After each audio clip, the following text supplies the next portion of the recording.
Namaste, friends. Welcome to another episode of this series.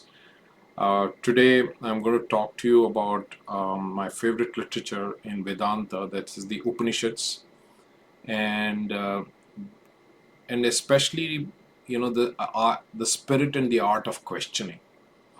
Indic philosophy is all about question and answers. As Dr. Karan Singh, the former Maharaja of Kashmir and a great philosopher, statesman, calls it, we are a dialogic civilization. Our civilization has evolved through the series of question and answers. And the high watermark of our philosophies has been the Vedanta. And within Vedanta, which is like towards the end of Vedas, the Upanishads are a magnum opus for understanding the mind, understanding the consciousness. But it's really the heart and centrality of our literature, of Upanishads, and what I want to talk about is the spirit of constant questioning. Because I think in today's society there is kind of a paradox that's happening. The ability to question, ask good questions, especially. It's not just questions for the question's sake, because we are all taught to seek answers, but we are not taught to seek the right questions. And because the if we ask the right questions, then only we can strive to get the right answers. So the art and the discipline of questioning has somewhere lost is getting lost, I should say, in the society. So what better way to kind of reflect again from some of the ancient pearls of wisdom from Upanishads and see what some marvelous questions that have been asked. Again, Upanishads, just for context, is comes towards the end of Vedas. If you know that, though we technically, the Sanatan Dharma does not have central books, central authority. Vedas are kind of the origin or the oldest literature, and where the Rig Veda, the Yajur Veda, the Sam Veda, and the fourth one, which again people, some of them agree and disagree, but we do now agree that Athar Veda is the fourth Veda. After the Vedas, there was the Brahmanas, which is basically Veda Samhitas. Vedas are basically Samhitas. These are the rituals, and the Brahmanas, which are basically about the rituals. Then you have Aranyakas, which are commentaries on them, and then finally you can see the evolution of mind, as we can say it. From rituals, we kind of come to meditation, which is basically inner search, inner consciousness. And that's where Upanishads are such such treasure of wisdoms. And there are many Upanishads. There are people, the way you kind of categorize them, you have people say that there are 12 principal Upanishads, there are 108 Upanishads, there are many Upanishads, and Upanishads is again basically kinds of means where the guru and the shishya are having series of questions and answers along the way. So in this Upanishads, today I'm going to talk to you about one specific Upanishad and one specific question, and which will illustrate the beauty and the essence and the art of questioning, and what a civilization we are, especially the kind of questions we should ask as well. So let me kind of show you what that Upanishad is, that I would be talking about. I'm going to be basically talking about if you can see my screen here, it's the Mundaka Upanishad. And this particular book that is with me, and that I'm sharing from the Amazon screen, is by the commentary and the Tika, as we call it, is translated by Swami Chinmayananda, the great Swami Chinmayananda. And Mundaka Upanishad, Mundaka basically means shaved head. So it's like, shaving the ego. So there are, the meanings along the way. But again, the focus of this discussion is back to the art of questions, And again, I would emphasize out here that there are marvelous questions. There are multiple questions in Upanishads. I'm just picking one of the best ones that I have found, and we'll talk more kinds of these questions. So this particular question is from Mundaka Upanishad, and it is the third verse from Mundaka Upanishad, and the student is asking the teacher, Kasminno bhagavo vigyate sarvamidam vigyatam bhavati iti. I repeat, Kasminno bhagavo vigyate sarvamidam vigyatam bhavati iti. In If I translate this, it means and just understand the depth of this question. The student is asking the teacher, "O teacher, what is by knowing which everything else can be known?" I don't think so, and this is my limited knowledge, that there is any other such question in any other books that have come across so far. And maybe I'm wrong. Maybe, again, every civilization, there are great books, there are great this thing, but I mean, this kind of a question shows the high intellect and the high questioning ability of the Guru Shishya Parampara. And again, I emphasize this: what is by knowing which everything else can be known? If you think, and this is like, this is by my constant, in fact, my constant meditation as well, because I think the easy answer, if you're into spirituality, you say the Supreme Brahman and all that stuff, which may be obvious, but the profundity of question cannot be understated out here.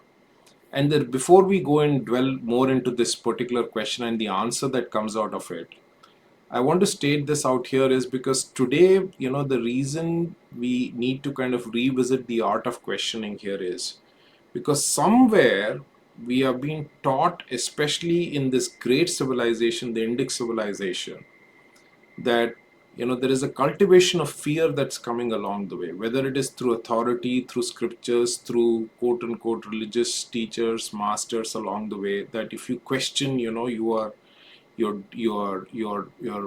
disrespecting, you're dishonoring the seat of power and all that stuff. We come from a civilization where the gods also have been questioned. Look at the whole Bhagavad Gita. Here is a person who has decided not to fight the battle, and the whole 18 chapters of Bhagavad Gita is to convince the warrior Arjuna to pick up the arms again. And it's a series of questions that Arjuna is asking, sharp questions that he's asking. And the reason is because on the other side you have the God itself. That means, but it's not blasphemy. You have every right to ask questions, because that's where the inner search, the inner truth kinds of opens up along the way. More than that, the idea of new knowledge will come when we start asking more and more questions. So kasminno bhago vigyate sarvamidam bhagavati kasminno bhago vigyate sarvamidam vigyatam bhavati iti. This question from Mundaka Upanishad is probably the best one that you can ask. So what does the teacher answer? So I'm sure you're inquisitive. What would be the answer for this question? So the teacher answers that, and it's after again this is the fourth one. Ve vidye veditavye. That means there are two kinds of knowledge. Itihasma yad, which are Brahmo vido vadanti paracha aparacha. That means there are two kinds of knowledge. There is para and apara. So what is para and apara? So basically, Swami Chinmayananda says that, apara is, I mean, it's again, these are lower non-translatables. There are no vertical classifications that apara is lower and para is something higher. Apara is lower, but again, it's not vertical classification. Even we are saying higher and lower, it's not that higher and lower, but it's kind of more that you can understand more. It's It's basically it's in later part of Mundaka Upanishads there is this word called Shrotriyam and Brahmanisht. Shrotriyam is basically is through acquiring knowledge by reading and all that stuff, where Brahmanisht is basically is experiential knowledge, right? Academic versus experiential knowledge. So the answer to that question again, Kasminno Bhavo Vigyate Sarvavinam Vigyatam Bhavati iti. The answer to that question is that there are two kinds of vidya, dve vidya, veditavya. There are two kinds of knowledge that you should be knowing. What are those two knowledge? Two kinds of knowledge that in the apara vidya and which are basically what does the author or Angirasa here, the great Rishi Angirasa in Mundaka Upanishad, what does he classify the lower knowledge? ऋग्वेदो यजुर्वेदो सामवेदो अथर्वेदो शिक्षा कल्पो व्याकरण निरुक्तम छंदो ज्योतिषम इति. Rigved, obviously we know the four Vedas: Rigved, Yajurved, Samved, Atharved. Shiksha, the chanting. Kalpo, Vyakaranam, Niruktam, etymology, grammar, prosody. Chando, Jyotish, which is basically uh, not astrology, it's astronomy as well. These are all lower knowledge. Now you may wonder, if this is all lower knowledge, what the hell are we doing? And this is the beauty of this question, and the answer here is. So he says that this is aparavidya. The paravidya is atha para yaya tad aksharam adigamyate. So which basically means atha para, that is, that basically that this higher knowledge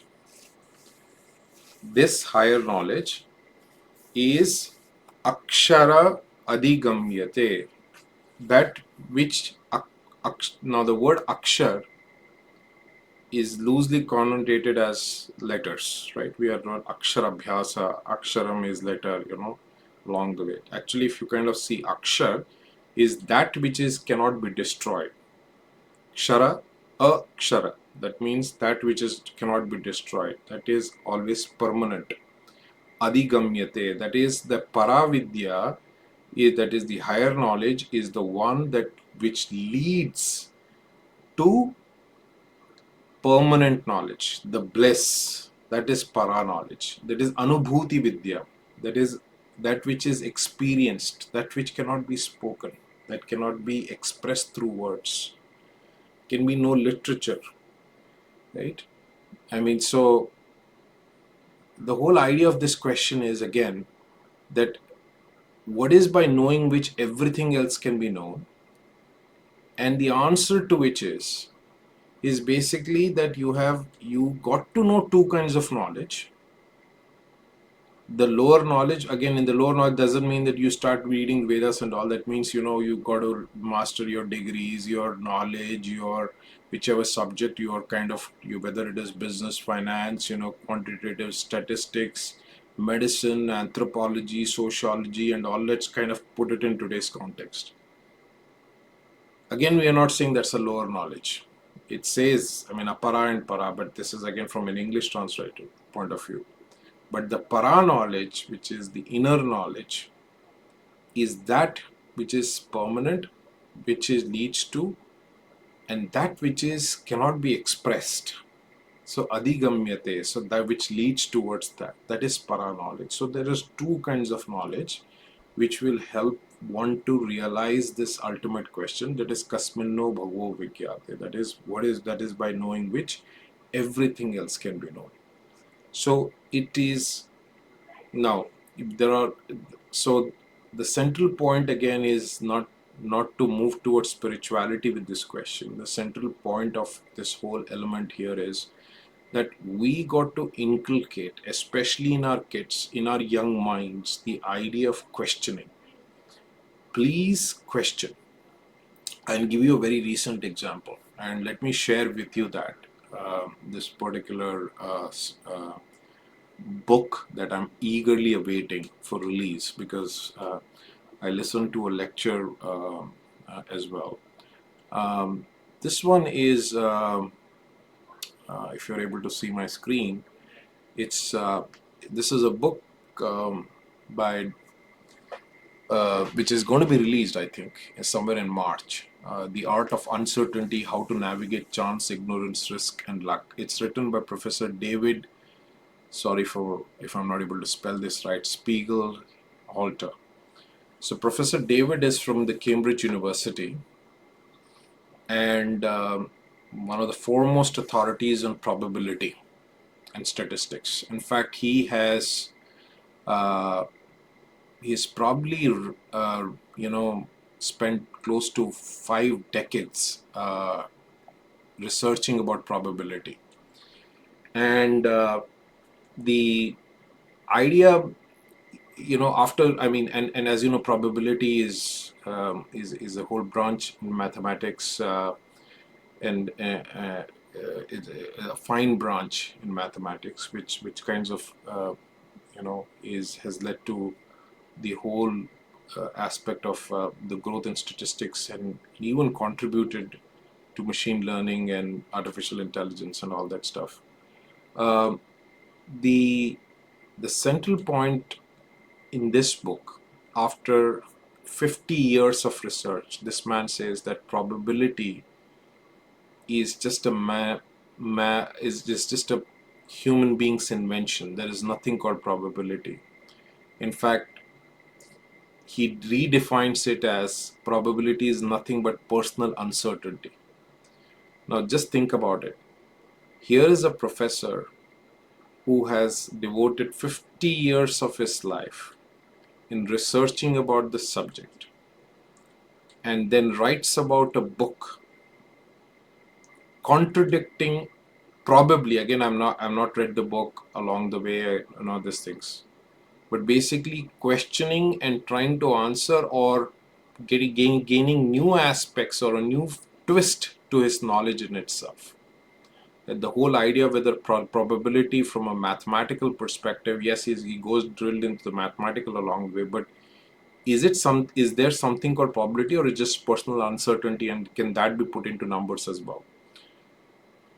This can happen only if we are ready to question everything. So, and that's what we got to observe.